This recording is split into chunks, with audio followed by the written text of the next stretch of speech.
Rebonjour à tous. Eh bien, prenons encore un court instant aujourd'hui pour méditer tous ensemble deux passages qui ont trait à la fête de l'Assomption. Au nom du Père qui me crée, du Fils qui me sauve et du Saint-Esprit qui me sanctifie. Amen. Jésus, une fois de plus, nous nous immergeons en toi, dans ta divine volonté. Nous nous unissons à toi, nous fusionnons nos volontés dans la tienne. Nous te les donnons, Jésus, et nous t'invitons dans nos cœurs pour que tu fasses tout en nous jusqu'à nos derniers souffles et que tu viennes tout particulièrement régir ce moment que nous voulons vivre totalement identifié à toi. Alors Jésus, marque-nous de ce sceau royal, remplis-nous de ta présence, de ta lumière, de ton amour et de ton Esprit Saint, que nous ne passions pas à côté de ces beaux enseignements que tu nous donnes pour que nous puissions connaître davantage ta maman, lui laisser toute la place, tout faire sous son regard maternel et que nous puissions vraiment la prendre comme modèle et devenir ses fidèles copies. Viens Esprit Saint, viens par la puissante intercession du cœur immaculé de Marie, ton épouse bien-aimée. Viens Esprit Saint, viens par la puissante intercession du cœur immaculé de Marie, ton épouse bien-aimée. Viens Esprit d'amour, viens par la puissante intercession du cœur immaculé de Marie, ton épouse bien-aimée. Premier passage se trouve dans le volume 18 à la date du 15 août 1925. C'est Louisa qui parle. Je me suis mise à réfléchir sur la fête de l'Assomption de ma céleste maman. D'un ton tendre et touchant, mon doux Jésus me dit « Ma fille, le vrai nom de cette fête devrait être fête de la divine volonté. » Ça, on a déjà entendu cela tellement de fois. Donc le vrai nom de la fête de l'Assomption devrait être la fête de la divine volonté. Pourquoi? Parce que Marie n'a jamais fait un acte dans sa volonté propre. Et donc c'était la divine volonté qui était souveraine en elle et qui était pleinement opérante à chaque instant. Donc quand elle est montée dans le ciel, et bien sûr, tout le ciel a célébré la divine volonté victorieuse en la Vierge Marie. C'est la volonté humaine qui ferma le ciel, brisa les liens avec le Créateur, ouvrit la porte à la misère et aux souffrances, et mit fin à la fête céleste dont la créature devait jouir. On le sait, tous les maux que nous connaissons aujourd'hui, les vices, les iniquités, tout cela provient de la déconnexion de la volonté humaine avec la divine volonté. Adam, il était pleinement heureux dans son état d'innocence, il était dans cette réciprocité d'amour avec la Trinité, il accueillait tout l'amour de Dieu, il se laissait remplir par toutes ces grâces, toutes ces bénédictions, et en fait, tout ce qui débordait, tout ce qu'il ne pouvait enclore repartait en action de louange, de bénédiction, d'amour pour la Trinité qui, se voyant touchée, redoublait encore de cadeaux et de grâces. Donc vraiment, Adam était ce réceptacle de l'amour de Dieu, il accueillait tout cet amour et il y répondait continuellement. En quittant la divine volonté, Adam, a eu ses sens qui se sont comme obstrués. Il n'a plus vu l'amour de Dieu autour de lui. Il n'y a plus répondu. Voilà, il a perdu la divine volonté comme narratrice de cette tendresse divine. Et donc, il a comme obstrué tous les canaux de communication avec le ciel. Il a comme fermé les portes avec le ciel. Ma maman reine, en accomplissant sans cesse la volonté de l'Éternel, on peut dire que sa vie n'était que divine volonté, ouvrit les cieux et rétablit au ciel les festivités avec les créatures. Donc, la fête dans le ciel s'est arrêtée quand Adam a quitté la divine volonté et maman Marie, étant la toute première à laisser vraiment la divine volonté à nouveau pleinement régner en elle, elle a permis la réouverture des fêtes dans le ciel. Elle ouvrit les cieux et rétablit au ciel les festivités avec les créatures. À chaque acte qu'elle faisait dans la volonté suprême, c'était fête au ciel. Des soleils se formaient pour orner cette fête et des mélodies se créaient pour enchanter la Jérusalem céleste. Chacun de ses pas, chacun de ses mouvements, chacun de ses regards, il y avait vraiment comme des mélodies célestes qui s'élevaient, qui entouraient le trône de l'Éternel. Vraiment, tous les anges étaient complètement en fête et en exaltation. Donc en fait, par chacun de ces actes, elle créait chaque fois un nouveau soleil irradiant, un soleil éternel, magnifique. Donc elle enchantait la Jérusalem céleste. La véritable cause de ces fêtes était l'éternelle volonté opérant en ma céleste maman, la divine volonté à l'œuvre, la divine volonté triomphante sur la volonté humaine. Cette volonté opérait en elle des prodiges qui étonnaient le ciel et la terre, l'enchaînaient à l'Éternel avec des liens d'amour indissolubles et ravissaient le Verbe dans le sein même de sa mère. D'ailleurs, elle a pu devenir maman de Jésus parce qu'elle était totalement régie par la divine volonté. Jésus n'aurait pas pu descendre dans le sein d'une maman toute pleine de sa volonté propre. C'est parce que Marie était totalement abandonnée à la volonté de Dieu et que vraiment... ce paradis a pu être recréé en elle par chacun de ses actes. Elle embellissait son âme, etc. Donc Jésus a pu retrouver tout son ciel en sa maman. C'est pour cela qu'il a pu descendre en son sein. Enchantés, les anges répétaient « D'où viennent une telle gloire, un tel honneur, une telle grandeur et tant de prodiges chez cette créature? C'est pourtant de l'exil qu'elle provient. » Stupéfiés et tremblants, ils reconnaissaient que c'était la volonté de leur Créateur qui agissait en elle. Et ils disaient « Saint, Saint, Saint, honneur et gloire à la volonté de notre souverain Seigneur.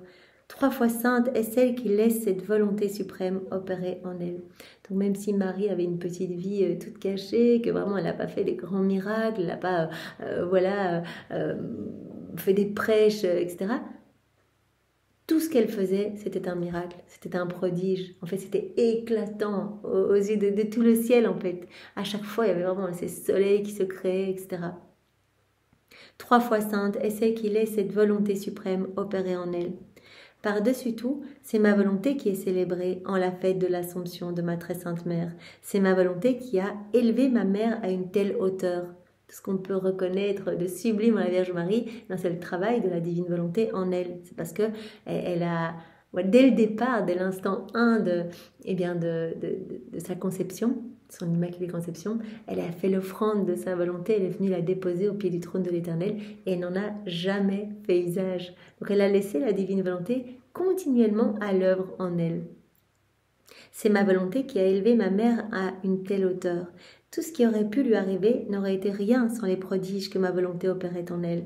C'est ma volonté qui lui a conféré la fécondité divine et a fait d'elle la mère du Verbe, donc ce qu'on a dit juste précédemment. C'est ma volonté qui l'a fait embrasser toutes les créatures, devenir la mère de tous et aimer chacun d'un amour maternel divin. On a tous été conçus en la Vierge Marie, elle est conçue en chacun de nous vraiment pour générer Jésus, pour nous apporter Jésus. Et quand Jésus est quelque part, Marie est toujours avec Jésus. C'est ma volonté qui l'a faite reine de toutes les créatures. Quand ma mère est arrivée au ciel, au jour de l'Assomption, ma volonté fut grandement honorée et glorifiée pour l'ensemble de la création, et une grande fête qui n'a cessé depuis débuta dans le ciel. Énorme fête dans le ciel quand Marie est arrivée, donc fête de la divine volonté en fait. Tout le ciel en fait portait en triomphe la divine volonté à l'œuvre en la Vierge Marie. Voilà la divine volonté pleinement opérante en la Vierge Marie. Bien que le ciel avait déjà été ouvert par moi et que de nombreux saints s'y trouvaient déjà, c'est quand la Reine Céleste, ma bien-aimée mère, arriva au ciel que commença cette grande fête de ma volonté. Ma mère fut la cause première de cette fête. Elle, en qui ma volonté avait accompli tant de prodiges et qu'il avait si parfaitement observé pendant toute sa vie terrestre. À chaque instant, que ta volonté soit faite, Père, et non la mienne, jusqu'à voir son Fils sur la croix. C'est pour cela que c'est très bouleversant, cette heure de la Passion où Jésus se retrouve face à Barabbas et en fait, toute la foule demande sa mort, crucifie-le, crucifie-le. Et en fait, Jésus explique qu'il entend son Père, qui dit aussi « Mon fils, je te veux mort ». Et en écho, la voix de sa maman qui dit « Mon fils, je te veux mort ». Parce que ce que le Père veut, Marie l'a toujours voulu. Donc que ta volonté soit faite. Donc toute sa vie, ça a été vraiment le triomphe de la divine volonté sur sa volonté humaine. Elle a laissé la divine volonté pleinement à l'œuvre en elle. Donc cela, bien sûr, que nous sommes appelés, Marie, elle veut vraiment que nous l'imitions, elle veut étendre sur nous sa maternité, elle veut nous partager son héritage. Elle dit, moi je suis la reine de ce royaume, je suis là dans le ciel, mais mon royaume il est vide. Donc je voudrais vraiment que vous rentriez dans ce royaume et je veux que vous fassiez comme moi, que vous laissiez la divine volonté totalement à l'œuvre en vous. Et alors je ferai de vous d'autres petites reines en fait, je ferai pas de vous des esclaves etc. Mais je veux tout vous partager parce que moi j'ai connu les plus grandes joies, même s'il y avait des souffrances. En fait tout était entouré de mer, de joie, de sainteté, de beauté etc. La Trinité ne pouvait rien lui refuser, comme on l'a vu dans ce livre bleu, Marie, Reine du Royaume de la Divine Volonté, voilà, de multiples reprises. Jésus nous a dit, mais vous pouvez rien refuser à ma maman, rien du tout, parce que tout ce qu'elle demandait, eh bien, c'était ce que nous, on voulait. En fait, j'entendais mes propres prières à travers ses lèvres. Oh, comme tout le ciel louangea la volonté éternelle, quand parut au milieu de la cour céleste cette sublime reine, tout auréolée de la lumière du soleil de la divine volonté. Donc elle est arrivée vraiment dans un flot de lumière, et le ciel était rempli de soleil en fait. Le ciel regorgeait de soleil quand elle est arrivée. Chacun de ses actes, un soleil qui ne s'arrête pas. Et pour nous, à notre petite échelle, voilà, chacun de nos actes sont également, nos actes sont aussi des soleils, tous les actes qu'on accomplit dans la divine volonté. Donc quand on arrivera là en haut, nous aussi on aura cette joie, et vraiment on constatera nos actes là transformés en soleil dans le ciel qui nous attendent. Oh, comme tout le ciel louangea la volonté éternelle, quand parut au milieu de la cour céleste cette sublime reine, tout auréolée de la lumière du soleil de la divine volonté. Et ce qui est beau aussi, c'est que bien sûr, quand on vit dans la divine volonté, on rentre dans cette unité du divin fiat avec chaque élément créé. Donc les éléments créés reconnaissaient en fait la divine volonté à l'œuvre en la Vierge Marie. Cette même divine volonté qui régit chacun de ces éléments. Donc elle était dans cette parfaite unité avec les éléments de la création. C'est pour cela que Jésus nous a expliqué que les éléments la suivaient. Donc il devait demander vraiment que les éléments restent à leur place. Sinon les éléments, les petits oiseaux l'auraient suivi, les fleurs s'élançaient, etc. Voilà, donc cette unité très belle, et cette harmonie entre le ciel et la terre. Donc nous sommes appelés à cela, nous aussi. Voilà, reprendre notre place d'enfant de Dieu, et voilà, revenir dans cette unité du divin vouloir. Comme tout le ciel louangea la volonté éternelle, quand parut au milieu de la cour céleste cette sublime reine, tout auréolée de la lumière du soleil de la divine volonté. On la vit toute parée de la puissance du suprême fiat, puisqu'il n'y avait pas un seul battement de son cœur sur lequel ce fiat n'était imprimé. Chacun de ses actes portait cette empreinte divine.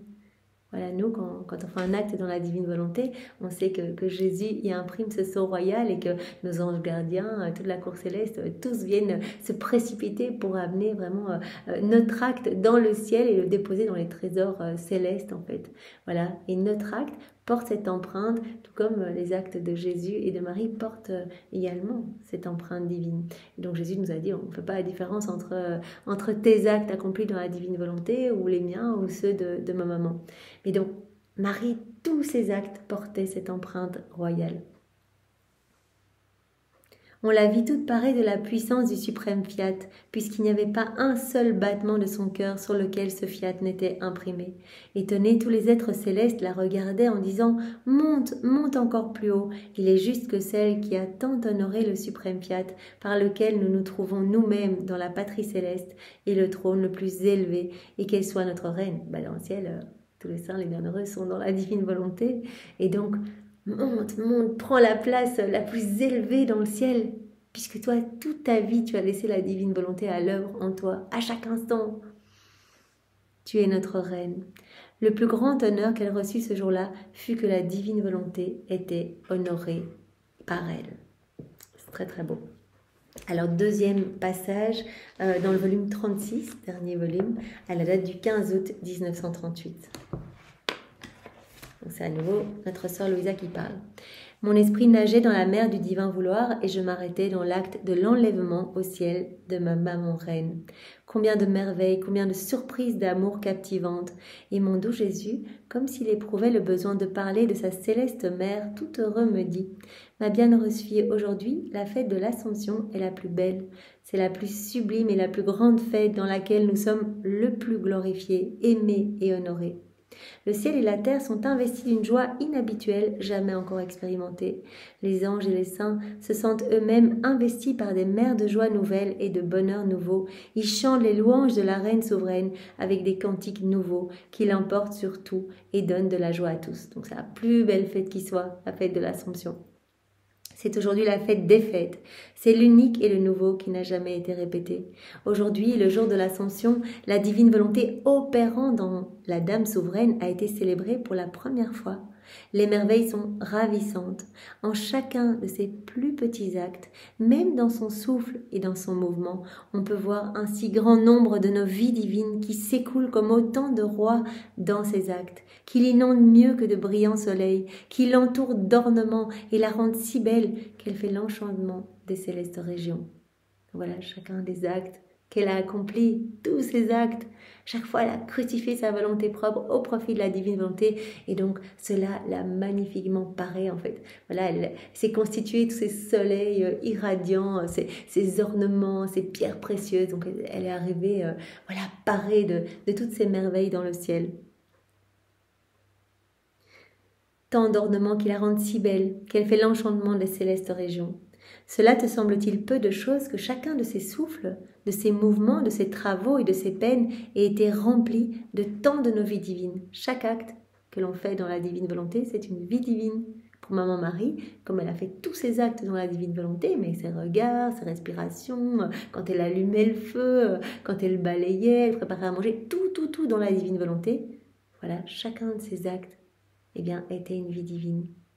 Voilà, et c'est magnifique. Voilà, c'est comme ces soleils qui produisent de la lumière continuellement. Donc on profite toujours des rayonnements des actes de Maman Marie, tout comme des rayonnements des actes d'Adam dans son état d'innocence, ou de Louisa, ou des âmes même après nous. Il n'y a pas de temps en Dieu. Donc vraiment, on profite, on reçoit des grâces. Peut-être que voilà, si on a découvert la divine volonté, c'est certainement grâce aux actes de Maman Marie ou d'autres actes accomplis par des âmes après nous, qui découvriront après nous la divine volonté ou qui ont découvert avant nous. Voilà, donc c'est vraiment magnifique. Il y a vraiment cette portée et ce rayonnement pour chacun de nos actes qui amène des grâces dans tous les cœurs. Voilà, tout était rempli de vie divine. Chacun de ces actes était une vie divine. Tout comme nous, chacun de nos actes devient une vie divine. Ça ne s'arrête pas. Le grand prodige de la vie opérante de ma volonté dans la créature est exactement cela. Former autant de nos vies divines que d'entrer dans ma volonté, dans le mouvement et dans les actes de la créature. Chaque fois qu'on se plonge dans la divine volonté, c'est une vie divine. Voilà, voilà le moment que nous prenons maintenant, nous lisons dans la divine volonté, hop, vie divine. Je fais ma vaisselle dans la divine volonté, c'est une vie divine. C'est magnifique. Donc Jésus prononce son fiat créateur sur notre âme. Il crée des choses sublimes dans nos cœurs. Et c'est très beau. En fait, il prononce aussi les paroles de la consécration sur notre âme. Donc faire un acte ou une hostie dans le ciboire, c'est la même chose. C'est une vie divine qui comprend absolument tout. Tous les saints viennent se déverser dans notre acte. La cour céleste, toute la création s'y trouve. La Trinité elle-même vient s'y reproduire. Donc vraiment, notre acte va être complet, va être magnifique. Il va vraiment produire des rayonnements de lumière amenant vraiment de grandes bénédictions et de grandes grâces pour toutes les âmes ici-bas, rafraîchissement pour les âmes du purgatoire, joie partout dans le ciel, gloire accidentelle pour les saints, les bienheureux, gloire nouvelle, adoration parfaite et amour parfait pour la Trinité, et même un rafraîchissement pour toute la création. Comme mon fiat possède la vertu de bilocation et de répétition, et qu'il répète toujours sans jamais s'arrêter ce qu'il fait, la grande dame sent ses vies divines se multiplier en elle, ce qui ne fait qu'étendre immensément ses mers d'amour, ses mers de beauté, de puissance et de sagesse infinie. Ces vies divines, elles ne s'arrêtent pas. Vraiment, il y a vraiment cette multiplication. Et donc, elle sent continuellement ces vies divines se multiplier en elle. Voilà, et ça étend toutes ces mers d'amour, de beauté, de puissance, de sagesse, de sainteté.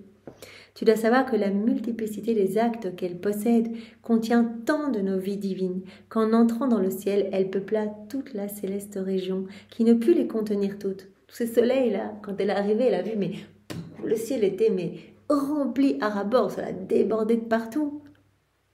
Partout, sur chaque élément créé, etc. Tous ces soleils, tous ces petits actes accomplis. Quand Maman Marie dormait, quand elle respirait, quand elle faisait ses petits travaux ménagers, etc. Voilà, tu dois savoir que la multiplicité des actes qu'elle possède contient tant de nos vies divines qu'en entrant dans le ciel, elle peupla toute la céleste région qui ne put les contenir toutes et qu'elle remplirent toute la création. Tout le ciel en était rempli, toute la création, etc. Ça débordait de partout. Il n'y a donc pas de lieu où ne s'écoulent ces mers d'amour et de puissance et toutes nos vies dont elle est la propriétaire et la reine. Donc on est propriétaire de toutes ces vies divines en union avec Dieu. Quand on est dans la divine volonté, tout ce qu'on fait, voilà, Jésus est en train de nous constituer notre couronne de soleil éclatant. Voilà, tous nos actes sont là en dépôt dans vraiment ce trésor royal. Donc vraiment nos actes sont élevés à la place la plus haute dans le ciel, à la place d'honneur la plus haute dans le ciel et nous attendent. Voilà, on en est propriétaire, c'est tellement beau. Nous pouvons dire qu'elle nous domine et que nous la dominons. Et en se déversant dans notre immensité, notre puissance et notre amour, elle a peuplé tous nos attributs de ses actes et de toutes nos vies divines qu'elle avait conquises. Ainsi, de partout, de l'intérieur et de l'extérieur de nous, de l'intérieur des choses créées et dans les lieux cachés les plus reculés, nous nous sentons aimés et glorifiés par cette céleste créature et par toutes nos vies divines que notre Fiat a formées en elle. Ces vies divines, elles continuent éternellement à glorifier Dieu, à aimer Dieu, à adorer Dieu, etc. On se sent aimé de partout. Et nous aussi, voilà, un petit acte qu'on fait, ça va donner de l'amour continuellement à Dieu. Donc on comprend bien que cela apaise la justice divine. On va donner gloire parfaite à Dieu au nom de tous. Donc on répare pour tous ceux qui n'aiment pas, qui ne glorifient pas, etc. Maman Marie, il y a eu tellement d'actes que Jésus dit, mais on se sent toujours inondé en fait de ces mers d'amour, de louanges, de bénédiction. Nous nous sentons aimés et glorifiés par cette céleste créature et par toutes nos vies divines que notre Fiat a formées en elle. Ô puissance de notre vouloir, toi seul peux accomplir tant de prodiges au point de créer tant de nos vies divines dans celles qui te laissent dominer pour nous faire aimer et glorifier comme nous le méritons et le voulons. C'est pourquoi elle peut donner son Dieu à tous, car elle le possède. Voilà, elle possède cette vie divine en elle, en fait. Elle est devenue par grâce que Jésus est par nature. Et donc, si nous le souhaitons, si nous souhaitons cette vie dans la divine volonté, Marie peut vraiment dupliquer son intérieur en nous. Elle peut nous donner, en fait, elle peut vraiment nous conduire sur ce chemin. Elle n'a vécu que dans la divine volonté, elle nous y veut. Elle passe son ciel à prier pour que nous puissions continuer à faire nos actes dans la divine volonté. Plus encore, sans perdre aucune de nos vies divines. Lorsqu'elle voit une créature disposée et qui veut recevoir notre vie, elle a la vertu de reproduire de l'intérieur de notre vie ce qu'elle possède. Voilà, elle peut reproduire dans nos cœurs ce qu'elle possède, cette vie divine en fait. Voilà, tous ces actes, c'était des petites vies divines. Il possédait en elle cette grande vie de la divine volonté est pleinement souveraine en elle. Et donc, si on veut vraiment ce cadeau de la vie dans la divine volonté, elle peut vraiment reproduire dans notre intérieur, voilà, cette vie qu'elle possède. Une autre de nos vies divines pour la donner à celle qui nous veut. Cette Reine Vierge est un prodige continu. Ce qu'elle a fait sur la terre, elle le continue au ciel. Ce qu'on fait sur la terre, on le continue dans le ciel. C'est ce que Jésus nous avait dit en nous parlant du père confesseur Saint Annibale Maria di Francia. Elle nous a dit, mais il est déjà décédé, c'est dommage. Voilà, il a finalement pas pu lire la totalité de ses vérités. Et Jésus a dit, mais ne t'inquiète pas. Voilà, il a commencé à travailler sur la terre, la publication des écrits du ciel. Ben, dans le ciel, il continue en fait ce qu'il est en train de faire. Donc, il travaille vraiment à l'avènement du royaume dans le ciel. Ce qu'elle a fait sur la terre, Maman Marie, elle le continue au ciel. Parce que notre volonté, quand elle opère autant dans la créature qu'elle le fait en nous, cet acte alors ne finit jamais. Et lorsque notre volonté demeure dans la créature, elle peut se donner à tous. Le soleil arrête-t-il de donner sa lumière parce qu'il a tant donné aux générations humaines? Pas du tout. Même s'il a tellement donné, il est toujours riche de sa lumière sans perdre même une seule goutte de lumière. Donc voilà, elle continue à faire ce qu'elle faisait sur la terre et vraiment elle nous veut dans la divine volonté et ses actes produisent de la lumière continuellement et vraiment viennent nous inonder et nous conduire, nous ramener à Jésus, nous façonner et vraiment nous aider à nous aussi prendre ce chemin d'abandon, ce chemin de confiance. Ainsi, la gloire de cette reine est insurpassable parce qu'elle a en sa possession notre volonté opérante qui a la vertu de former dans la créature des actes éternels et infinis. Elle nous aime toujours et ne cesse jamais de nous aimer avec nos vies qu'elle possède. Toutes ces vies divines, continuent à aimer éternellement la Trinité. Son amour remplit le ciel et la terre et court se décharger dans notre sein divin. Et nous l'aimons tellement que nous ne savons comment être sans l'aimer. Et alors qu'elle nous aime, elle aime toutes les créatures et nous fait aimer par toutes. Qui peut lui résister et ne pas lui donner ce qu'elle veut? De plus, c'est notre vouloir lui-même qui demande ce qu'elle veut et qui, par ses liens éternels, nous lie partout et nous ne pouvons rien lui refuser. Voilà. Elle, tout ce qu'elle veut, c'est avoir des enfants dans son royaume. Donc, elle est en train de prier. Elle veut ce que Dieu veut, en fait. Elle veut l'établissement du royaume. Donc, elle intercède pour nous, pour que vraiment, voilà, il y ait de plus en plus d'enfants dans la divine volonté et que nous puissions nous laisser vraiment toucher, revenir dans ces écrits du ciel, faire nos actes. Nous ne pouvons rien lui refuser. Ainsi, la fête de l'Assomption est la plus belle, parce que c'est la fête de ma volonté opérante dans cette grande dame, ce qui l'a rendue si riche et si belle, que les cieux sont incapables de la contenir. Les anges eux-mêmes en restent muets et ne savent comment parler de ce que ma volonté accomplit dans la créature. Donc la fête de l'Assomption pourrait être appelée la fête de la divine volonté. On a bien compris que ce qui a rendu si belle Maman Marie et vraiment qui a fait d'elle la reine du ciel, de la terre, etc., eh bien c'est parce qu'elle a laissé la divine volonté pleinement à l'œuvre en elle. Après quoi mon esprit demeurait éveillé en pensant au grand prodige que le divin Fiat a opéré et continué d'opérer dans la céleste reine. Et mon bien-aimé Jésus ajouta: ma fille, sa beauté est inatteignable, elle enchante, elle fascine et conquiert. Son amour est si grand qu'il s'offre à tous, qu'il aime tous et laisse derrière lui des mers d'amour. On peut l'appeler reine de l'amour, conquérante de l'amour, qui a tellement aimé que par cet amour, elle a gagné son Dieu. Tu dois savoir que l'homme, en faisant sa volonté, a brisé les liens avec son Créateur et avec toutes les choses créées. L'homme a quitté cette unité du divin vouloir. Il a brisé tout lien avec le ciel et avec les éléments créés. C'est pour cela qu'aujourd'hui, l'homme vivant dans sa volonté propre n'est plus reconnu par les éléments créés. Les éléments créés se déchaînent, se sentent comme supérieurs à l'homme. Parce qu'ils ne ressentent plus cette divine volonté à l'œuvre dans l'homme. L'homme écrase la divine volonté, écrase cette vie divine, place la divine volonté sur la croix. Et alimente au contraire une vie de mauvaise tendance, mauvaise passion. Donc les éléments créés qui devaient tous être au service de l'homme, tout a été fait pour l'homme, l'homme devait être vraiment le chef-d'œuvre de la création, les éléments créés se sentent comme supérieurs aux hommes. Et c'est pour cela que les éléments créés se déchaînent aussi. Les éléments créés, régis par la divine volonté, veulent secouer l'homme en disant mais qu'est-ce que tu fais? Reviens à la source, viens aimer ton Créateur, reviens dans ses bras, reprends ta place pour laquelle tu as été créé.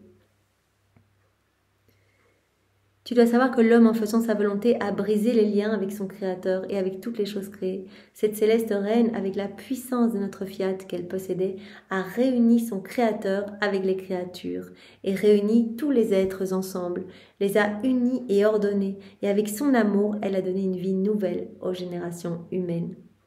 Donc voilà, elle a réuni le ciel et la terre. Elle a réuni tous les êtres ensemble. Elle les a unis et ordonnés. Avec son amour, elle a donné cette vie nouvelle à toutes les générations humaines. Son amour était si grand qu'elle recouvrait et cachait en lui les faiblesses, les maux, les péchés et les créatures elles-mêmes dans ses mers d'amour. On sait bien que nous sommes regardés à travers la pureté de Maman Marie. Qu'elle est comme ce filtre magnifique, elle se place entre le ciel et la terre, et la Trinité, quand on commet tous nos péchés, on est là, etc. La Trinité, en fait, nous regarde à travers ce beau filtre, et du coup, on paraît moins laid à travers la beauté de la Vierge Marie, à travers sa sainteté. Donc ça calme vraiment la justice divine, et ça pousse la Trinité à regarder moins nos péchés, mais à regarder l'infinie miséricorde, son infinie miséricorde. Son amour était si grand qu'il recouvrait et cachait en lui les faiblesses, les maux, les péchés et les créatures elles-mêmes dans ses mers d'amour. Oh, si cette Sainte Vierge ne possédait pas tant d'amour, il nous serait difficile de regarder la terre. Mais non seulement son amour nous l'a fait regarder, mais il nous fait vouloir que notre volonté règne sur la terre, parce qu'elle le veut ainsi. Voilà, elle est si belle, et vraiment elle est tellement, laissant la divine volonté pleinement à l'œuvre en elle, que la Trinité non seulement peut à nouveau nous regarder à travers sa beauté à elle, mais la Trinité est comme poussée à vouloir l'avènement du royaume le plus vite possible. Donc elle a réouvert en fait un petit peu les canaux de communication avec le ciel. Il nous fait vouloir que notre volonté règne sur la terre parce qu'elle le veut ainsi. Elle veut donner à ses enfants ce qu'elle possède, et par l'amour, elle fera notre conquête et celle de ses enfants. Voilà. Donc, comme la Trinité ne peut rien refuser à la Vierge Marie, et elle est là, intercède, elle dit, mais allez, voilà que ce royaume s'établit sur la terre, qu'il y ait de plus en plus voilà, d'enfants recevant ce don, etc. La Trinité, voilà, est touchée, est blessée par toutes les paroles de la Vierge Marie, et donc vraiment, elle rétablit de nombreux canaux de communication. Et ce que nous faisons à sa suite, parce qu'elle nous veut vraiment ses copies, par chacun de nos actes, nous aussi, eh bien voilà, nous créons comme ces filtres de lumière par lesquels la Trinité regarde les péchés de l'homme et nous travaillons à faire descendre ce royaume sur la terre. Voilà, par nos actes, nous créons de nouveaux chemins, de nouvelles voies, de nouveaux accès, de nouvelles portes, de nouvelles clés permettant eh bien, à nos frères et sœurs de retrouver le chemin de la maison du Père, les bras du Père céleste. Voilà, eh bien Jésus, merci pour ces deux enseignements que tu nous as donnés sur ta maman, sur cette magnifique fête de l'Assomption que l'on peut appeler la fête de la divine volonté. Seigneur, nous sommes émerveillés par la beauté de ta maman et par voilà, tous ces prodiges, voilà, chaque miracle quand elle bougeait, quand elle respirait, voilà, tout était lumière, tout était miracle. Elle produisait tous ces soleils étincelants qui vous glorifient encore continuellement et qui amènent des grâces partout sur la terre. Voilà, nous te bénissons, Jésus, de nous avoir donné une telle maman. Nous t'aimons et vraiment nous voulons greffer nos cœurs entre vos deux cœurs unis pour que nos cœurs s'alimentent continuellement de vos amours respectifs, de vos bénédictions, de vos caresses et nous nous consacrons à vos deux cœurs unis. Voilà, soyez bénis. Nous voulons vraiment être enchaînés à vous, maman, par tes douces mains maternelles. Attache-nous à ton cœur et à celui de Jésus. Donne à nos âmes une petite gorgée de la divine volonté à chaque seconde pour que vraiment nous puissions devenir des tabernacles vivants pour la divine volonté, que Jésus puisse trouver toutes ses complaisances à vivre dans notre cœur avec toi, avec son Père et l'Esprit Saint, et que nous puissions à notre tour bien devenir d'autres mamans pour Jésus, voilà, par nos vies, le glorifier à chaque instant, l'honorer, l'aimer et l'adorer de la manière la plus parfaite qui soit. Voilà, merci Jésus, soyez bénis et passez une belle journée dans la divine volonté. Au nom du Père et du Fils et du Saint-Esprit. Amen. Belle fête à tous. Au revoir.